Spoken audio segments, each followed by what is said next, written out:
أصبحنا وأصبح الملك لله والحمد لله، لا إله إلا الله وحده لا شريك له، له الملك وله الحمد وهو على كل شيء قدير. رب أسألك خير ما في هذا اليوم وخير ما بعده، وأعوذ بك من شر ما في هذا اليوم وشر ما بعده. رب أعوذ بك من الكسل وسوء الكبر. رب أعوذ بك من عذاب في النار وعذاب في القبر. اللهم أنت ربي لا إله إلا أنت، خلقتني وأنا عبدك، وأنا على عهدك ووعدك ما استطعت. أعوذ بك من شر ما صنعت.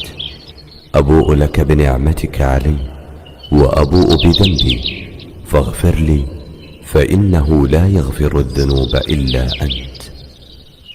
اللهم إني أصبحت أشهدك وأشهد حملة عرشك وملائكتك وجميع خلقك أنك أنت الله لا إله إلا أنت. السلام عليكم ورحمة الله وبركاته. ازيكم يا حبايب قلب راموس؟ عاملين ايه؟ يا رب تكونوا بخير. حبايب قلب ما تنسوش الاشتراك في القناة وتفعلوا الجرس عشان يوصلك كل جديد، وتعملوا لايكات كتير للفيديو. اول حاجة ما تنسوش تصلوا على النبي على افضل الصلاة والسلام. طبعا ماما سعيدة بالرحمة والمغفرة، ربنا يرحمها يا رب. طبعا حبايب قلبي كنت غايبة عنكم كده وقلت لكم بروتين جامد. طبعا غايبة عنكم ليه يا رموسة وكده؟ عشان عليا امتحانات اخر السنه بقى كده يا جماعه. طبعا بقى اول حاجه كده زي ما بدات بيها كده في الفيديو، فتحت الشبابيك ونفضتها وكده. كنت بستنى بابا يجي يشيل معايا المرتبه، استنى دقيقتين، نص ساعه، تلت ساعه، ساعه، مش راضي يجي. فطبعا الحاج بدراوي نور. طبعا بابا جه اهو، وكنت عاوزه يعني اسمها ايه، ادور المرتبه. كنت عايز ادور المرتبه فمكنتش هعرف ادورها لوحدي، فناديت بابا يجي يدور معايا.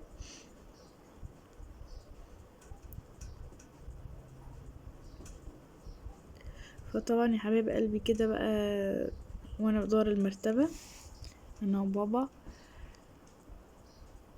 وما تنسوش تدعوا لهايدي كده ربنا يرزقها بالذريه الصالحه يا رب، عاجلا غير اجلا. وما تنسوش برضو قناه حياتك احلى مع هايدي تروحوا لها كده وتفعلوا لها الجرس عشان عايزين نوصل ل100,000 واوصل ل100,000 في نفس الوقت. الدنيا مش كتير عليكم طبعا يا حبايب قلبي.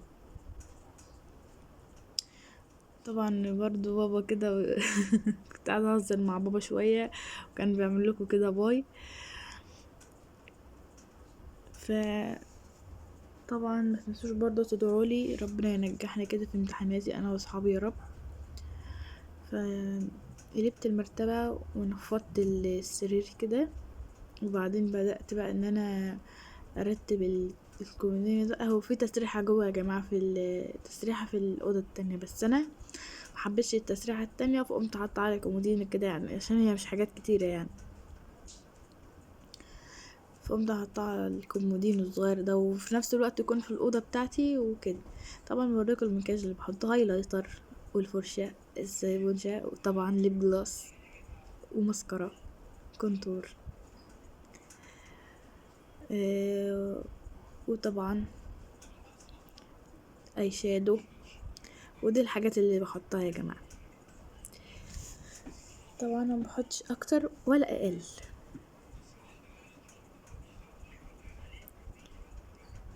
طبعا يا جماعة كده بحب بحط الباندا جنب اللي هي المذكرة بتاعتي، بحسهم شكلهم حلو.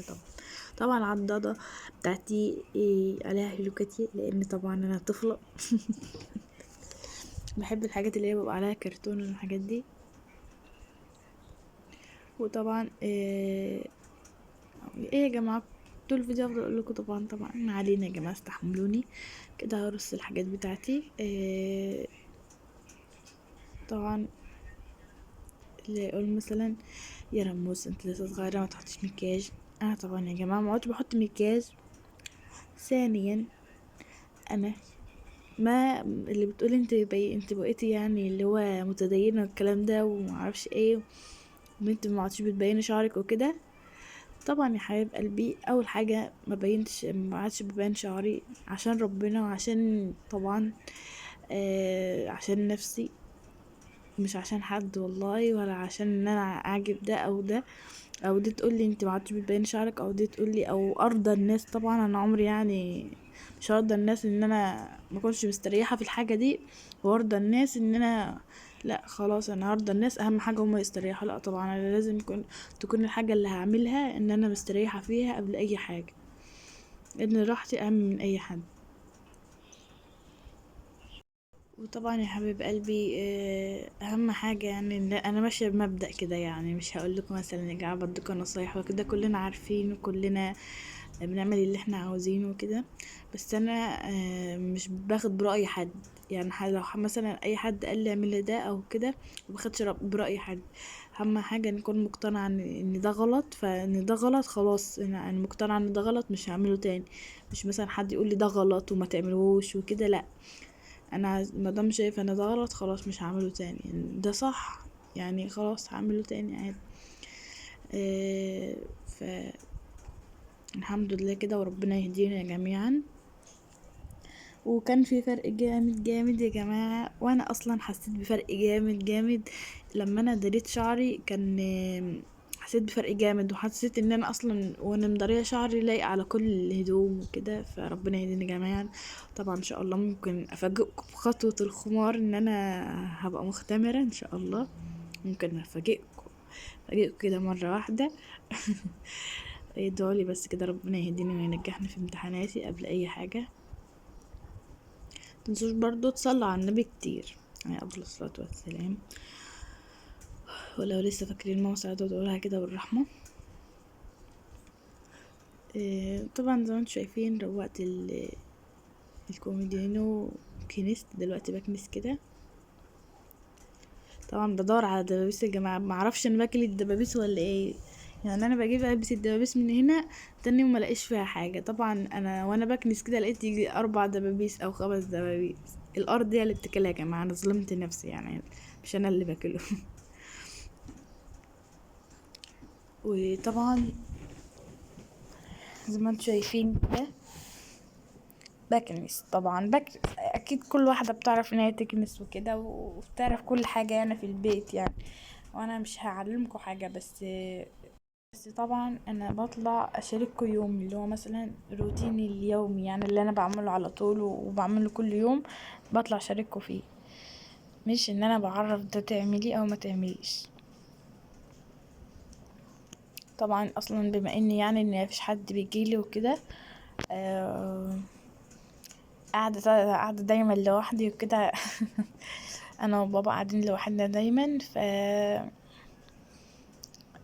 اتعودت بقى ان انا اصحى من النوم، اقوم ارتب الاوضه، ناكل، ننام، ونقوم ناكل تاني، وما ننامش بقى خالص. وبعدين بقى ايه، ننام بقى لحد الصبح ونصحى بقى. ده روتين يعني، خلاص زهقنا من الروتين ده، عايزين نغيره يا جماعه.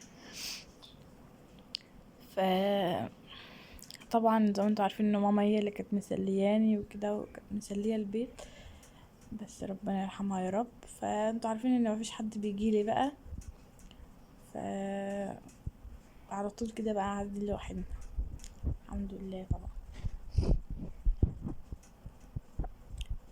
كده بقى بدأت ان يعني جبت بتاع الفرشة دي، ممكن يكون فيها لون شوية من الحيطة، فانا بحب اكون مثلا عاملة اللون ده مع اللون ده، فاهمين، يكون الالوان شكل بعض.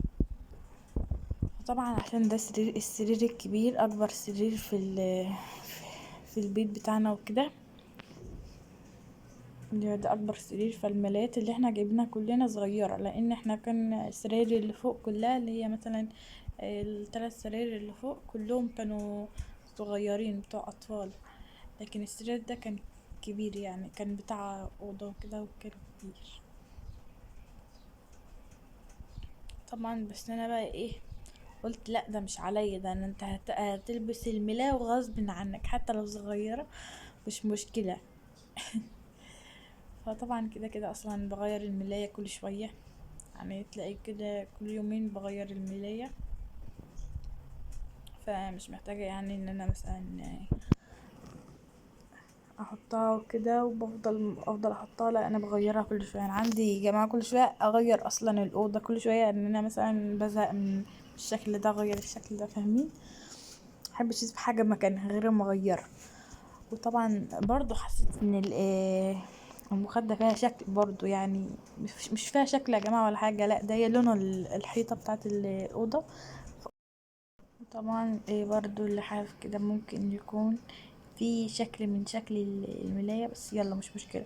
طبعا انا اللي مثلا هيقول لسه بتتغطي بالحاف يا رموز، احنا في الصيف وكده. انا بشغل يا جماعة المروحة وبشغلها على اخر حاجة، ف مش الواحدة مش باقية على الدنيا. فطبعا اكتر حاجة بقى بتغلبني اللحاف، احط هنا ولا احط هنا. فانت شايفين انا بعمل ازاي يا جماعة؟ يعني بيبقى شكله مش عارفة شكله حلو هنا او هنا، فبحتار يا جماعة. طبعا برضو البتاعة دي انا كنت حطها على البتاع، كانوا اتنين، انا نفضت بواحدة الشبابيك والسرير واغسلها، ودي التانية بقى. بس يا جماعة غلبتني والله عبل ما عملتها، عشان اصلا المكان ضيق بين السرير والدولاب، فالكومودين دخل بالعافية. فالمهم ان انا اصلا مش بعرف احركه هنا او هنا عشان ادخل البتاعة دي المفرش. يلا استحملوني بقى شويتين كده عبل ما المفرش يبقى مظبوط وكويس، وبعدين بقى خلاص. طبعا ده اكتر حاجة يا جماعة بتغلبني في اصلا ان التوضيب بتاع البيت، او ان انا افرش البيت وكده، المخدة. وانا بدخل الملاية فيها طبعا، ده حاجة يا جماعة ببقى هصوت اقسم بالله. وبرضو البتاعة دي برضو بتغلبني لما اجي اغير فيها حسب الملايات والحاجات دي، بتغلبني برضو عبال ما تبقى حلو. طبعا استمرينا بقى ان احنا الستارة دي يا جماعة والله ورا الكواليس وقعت على دماغي 5 مرات. بس مش مشكلة، كله فداكوا يا جماعة. فطبعا كده بقى جبت البتاع عشان افرشها. انا مبحبش يا جماعة اصلا افرش حاجات في الأوضة وكده، ان احنا في الصيف مش في الشتاء. وما علينا يعني ان البتاع مش لايقة، انا عارفة ان انت هتقولوا البتاع مش لايقة، بس انا يعني بحطها كده يعني كشكل. فالمهم قفلت الشبابيك بقى، وكده بقى اللحظة المفضلة للجميع جميعا كده، ده اللحظة المفضلة لينا. طبعا كده انا رشيت اول حاجة بالرسول عشان الدبان وكده، كنت فاتحة الشباك، وبعدين رشيت البرفيوم ده. طبعا بوريكم الجولة الأخيرة. طبعا شايفين يا جماعة الحلاوة والجمال، هو روتين بسيط خالص في اوضتي البسيطة خالص خالص خالص. بس كويس ان مثلا يبقى شكله حلو وعجبكم. فطبعا كده نكون وصلنا لنهاية الفيديو. ما تنسوش الاشتراك في القناة وتفعلوا الجرس عشان يوصلكوا كل جديد، تعملوا لايك كتير للفيديو. السلام عليكم ورحمة الله.